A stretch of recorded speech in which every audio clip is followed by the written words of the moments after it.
ఈరోజు మన సంఘంలో ఈ విధంగా mothers Christmas plus semi Christmas thanksgiving ఈ యొక్క ప్రేయర్ మీట్ జరుపుకుంటున్నందుకు చాలా ఆనందంగా ఉంది. ఇదే విధంగా మనం ప్రతి సంవత్సరము ఇంతే ఆనందంగా జరుపుకోవాలని కోరుకుంటూ ఉన్నాను. మరి ముఖ్యంగా ఈ సంఘస్థురాలిగా ఇక్కడే పెరిగిన దానిగా మనకి ఈ మధ్యకాలంలో జరిగిన 2 విషయాలు చాలా బాధను కలిగించాయి. పిల్లలందరూ ఎంతో సంతోషంగా మనకి మన ఏరియాలో స్టార్ పెట్టే క్రమంలో ప్రమాదానికి గురవడం జరిగింది.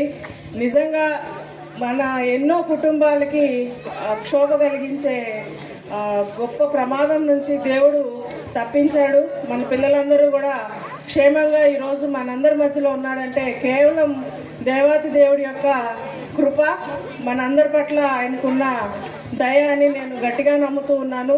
పిల్లలందరూ కూడా క్షేమంగా ఉన్నందుకు మనందరం కూడా ఈ రీతిగా థ్యాంక్స్ గివింగ్ ప్రేయర్ పెట్టుకోవాలని పాస్టర్ గారు చెప్పినప్పుడు చాలా ఆనందంగా అనిపించింది.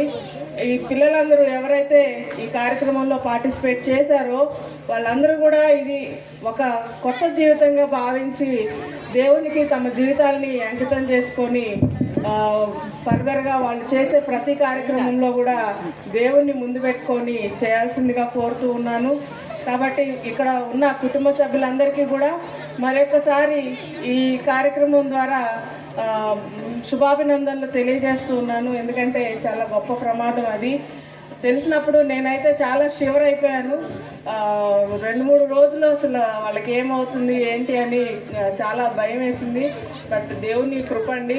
సో మనందరం కూడా దేవునికి ఎంతో రుణపడి ఉన్నాము. మన సంఘం మొత్తం కూడా అందరూ కూడా మీ ప్రార్థనలో ఈ పిల్లలందరినీ జ్ఞాపకం చేసుకోవాలని మనవి చేస్తూ ఉన్నాను. అలాగే రెండోది వచ్చి సీనన్న విషయం కూడా చాలా బాధ కలిగించింది. అన్న ఈరోజు క్షేమంగా మనందరి మధ్యలో ఉన్నాడు. మనందరం ఈ విధంగా సంతోషంగా ఈ సెమీ క్రిస్మస్ కానీ మదర్స్ క్రిస్మస్ కానీ జరుపుకుంటున్నాము అంటే అది కూడా కేవలం దేవుని కృపే, దేవుని దయే. కాబట్టి ఈ 2 కారణాలే కాకుండా మనల్ని గత సంవత్సరం అంతా కూడా దేవుడు సురక్షితంగా ఎంతోమంది ఈ దినాన్ని చూడలేక గతించిపోయి ఉన్నారు. మనందరం కూడా క్షేమంగా ఉన్నాము. ఈ రీతిగా దేవుని స్తుతించుకోగలుగుతున్నాము అంటే అది కేవలం ఆయన ఉచితమైన కృప. రాబోయే సంవత్సరం కూడా మనందరికీ మంచి జరగాలని, మన సంఘము ఈ విధంగా దినదినము అభివృద్ధి చెందాలని, మరి ముఖ్యంగా స్త్రీల సమాజము చాలా బాగుంది programme. I really felt very happy. So ఇలాగే ఇంకా మరెన్నో కార్యక్రమాలు అలాగే పరిచర్య కూడా మనము మొదలు పెడితే బాగుంటుందని చిన్న ఆలోచన వచ్చింది. అందరూ యాక్టివ్గా పార్టిసిపేట్ చేస్తున్నారు కాబట్టి మన సంఘం తరఫున చిన్న పరిచర్య కార్యక్రమాలు చేస్తే బాగుంటుంది. ఆలోచించాల్సిందిగా సంఘ కాపరి గారికి, సంఘ పెద్దలకి కూడా కోరుకుంటున్నాను. అలాగే యూత్ వారికి కూడా కోరుకుంటున్నాను.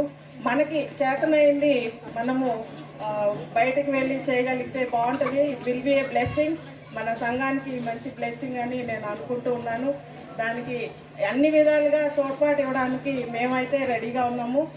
కాబట్టి ఇది కూడా ఒకసారి మైండ్లో పెట్టుకొని స్త్రీల సమాజం వారు కానీ, యూత్ వారు కానీ, సంఘ కాపరి గారు కానీ ఆలోచించాల్సిందిగా కోరుతూ మరి ఒక్కసారి ఈ యొక్క గొప్ప ప్రమాదాల నుంచి మనల్ని తప్పించిన దేవాది దేవునికి వేలాది వందనాలు, స్తుతులు, స్తోత్రాలు చెల్లించుకుంటూ అందరికీ కూడా మరొకసారి ఈ క్రిస్మస్ శుభాకాంక్షలు తెలియజేస్తూ నాకు ఈ అవకాశం ఇచ్చిన పాస్టర్ గారికి ధన్యవాదాలు తెలియజేస్తూ ముగిస్తూ ఉన్నాను. Thank you.